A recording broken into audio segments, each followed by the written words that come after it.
Yo, so today we got a question from a bro who's ambitious, but he procrastinates too much and wants to know what to do.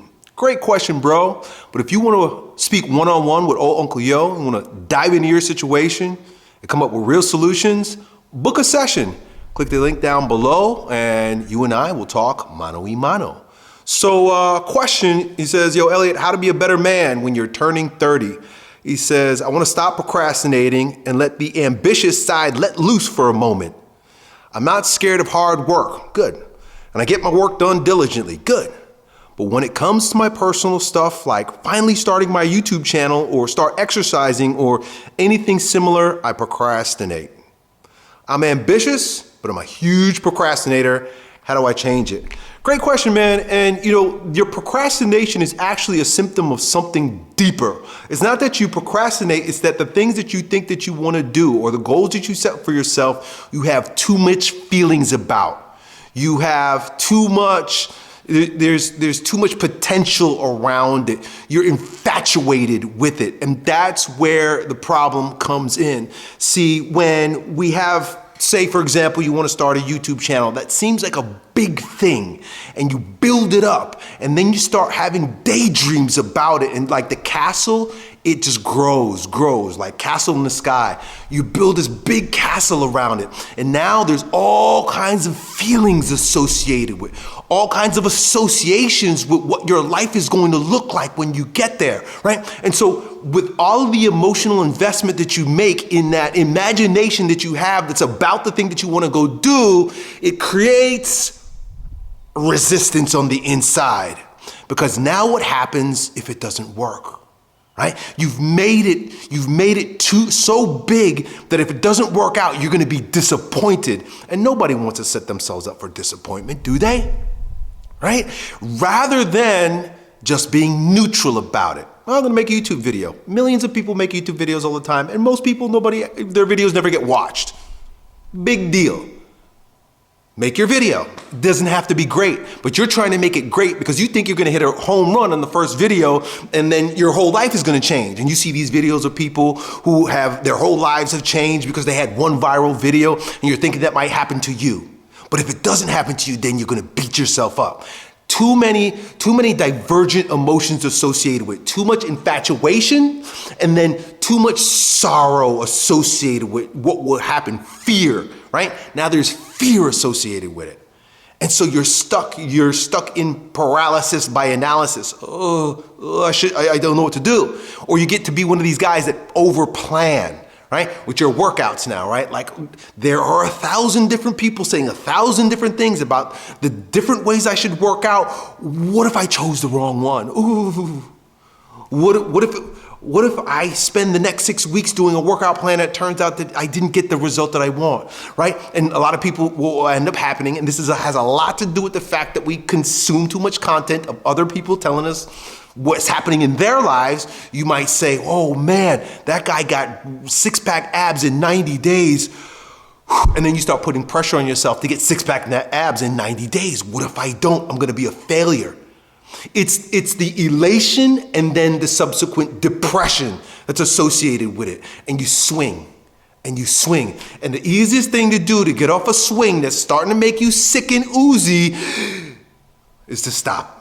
Right? The easiest thing to stop yourself from getting sick on the swing is to get off. Just get off, right? So you get off the swing because it's batting you around, back and forth, and it's so fucking uncomfortable. I don't blame you.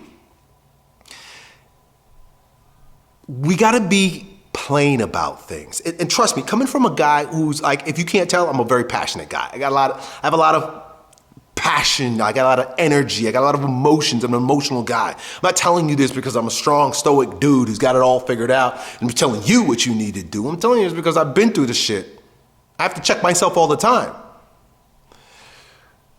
Stay neutral. You come up with a great idea. Boom, it's a great idea. Don't run and go and try to do it, because if you're anything like me, I'm the opposite of a procrastinator. I go and try to do it and then I frustrate myself by acting too fast. That's a part of my problem.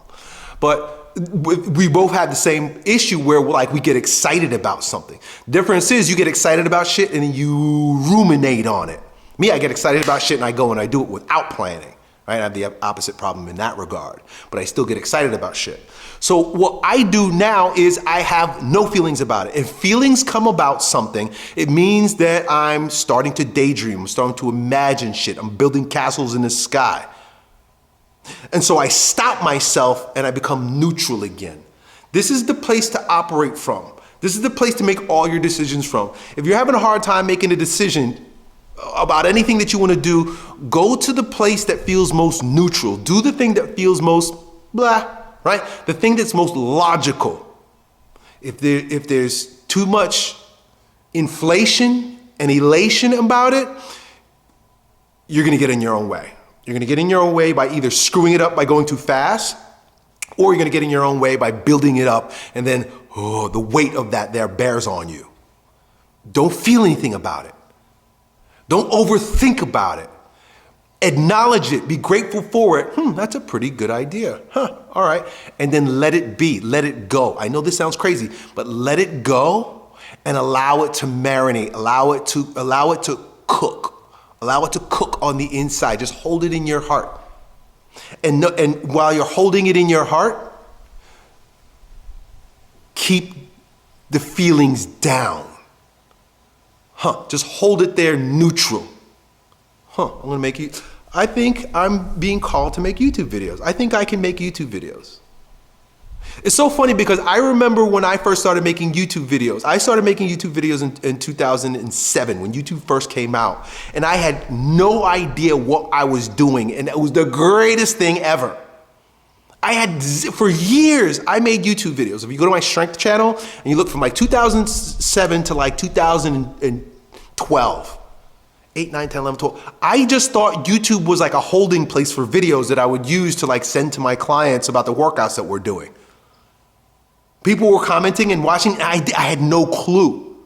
So I was very neutral about it. And then from 13, 14, until about 2015, 16, that's when I started becoming self-conscious because I started reading comments and I noticed people liked me and I noticed people didn't like me. So I get excited, ooh, I'm awesome, and I get deflated, oh, they hate me. So for like the first 7 years of me making YouTube videos, I had no feelings about it. No feelings about it. I was ignorant of the fact that being a YouTuber was actually a thing. I didn't know people were getting famous. I didn't know people were getting rich. I knew nothing about it.